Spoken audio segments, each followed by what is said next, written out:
పుణ్యక్షేత్రమైన భద్రాచలంలో సాలిగ్రామ నరసింహస్వామి ఆలయంలో అక్షయ తృతీయ పర్వదినాన్ని పురస్కరించుకొని ఘనంగా ఏర్పాట్లు చేయడం జరిగింది. ఇది వైశాఖ మాసం శుక్లపక్షం తృతీయ నాడు వస్తుంది. అక్షయ అంటే శాశ్వతమైనది, నాశనం లేనిదని అర్థం.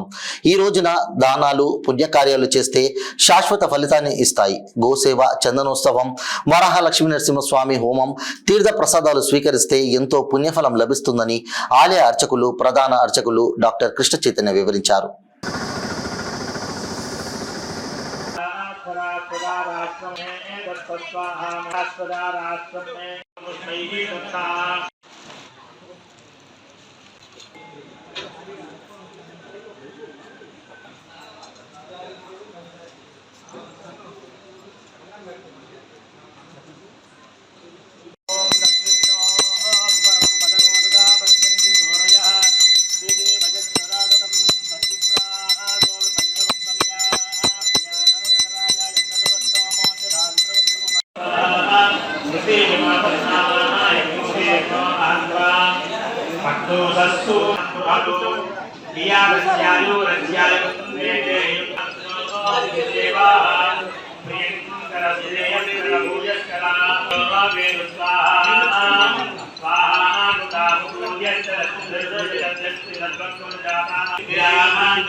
గోవింద గోవింద.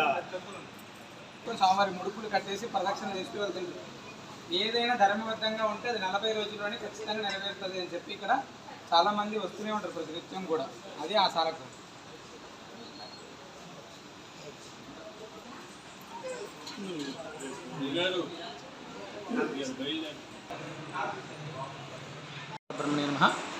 భద్రాచల దివ్యక్షేత్రంలో కోరిన కోరికలు తీర్చే కల్పవృక్ష నరసింహ సాలగ్రామ దివ్య సన్నిధిలో అత్యంత విశేషంగా అక్షయ తృతీయ చందనోత్సవాన్ని అత్యద్భుతంగా నిర్వహించడం జరుగుతుంది. ఉదయం 6 గంటల నుంచి స్వామివారికి చందన అలంకారం, 8 గంటల నుంచి శ్రీ వరాహ లక్ష్మీ నరసింహ స్వామివారి హోమం, తదనంతరం సంతానం లేక ఇబ్బంది పడుతున్నటువంటి సంతాన ప్రాప్తి కోసం స్వామివారి యొక్క క్షీరాన్న ప్రసాదాన్ని ఇక్కడ ప్రసాదం ఇవ్వడం జరుగుతుంది. కల్పవృక్ష నరసింహ స్వామివారి యొక్క ప్రసాదాన్ని, చందనాన్ని, తీర్థాన్ని తీసుకోవడానికి ఉభయ తెలుగు రాష్ట్రాల నుంచి కొన్ని వేలాది మంది భక్తులు రేపటి రోజు ఇక్కడ అక్షయ తృతీయ చందనోత్సవానికి వస్తున్నారు. వారికి ఉదయం 8 గంటల నుంచి రాత్రి 8 గంటల వరకు కూడా స్వామివారి యొక్క క్షీరాన్న ప్రసాదాన్ని ఇవ్వడం జరుగుతుంది. వైశాఖ శుక్ల తదియ అక్షయ తృతీయ అనేటువంటిది చాలా విశేషమైనటువంటిది. అనంతమైనటువంటి సంపదను, భగవద్ అనుగ్రహాన్ని కలిగించేటువంటిది అని చెప్పి అక్షయ తృతీయకు పేరు. ఈనాడు లక్ష్మీ నరసింహ స్వామివారి యొక్క దర్శనం, అదేవిధంగా గోసేవ, అన్నప్రసాద వితరణ ఇలాంటి కార్యక్రమాలు పాల్గొనడం వలన అనంతమైనటువంటిది, అక్షయమైనటువంటి ఫలితాన్ని మనకు భగవంతుడు ప్రసాదిస్తాడు.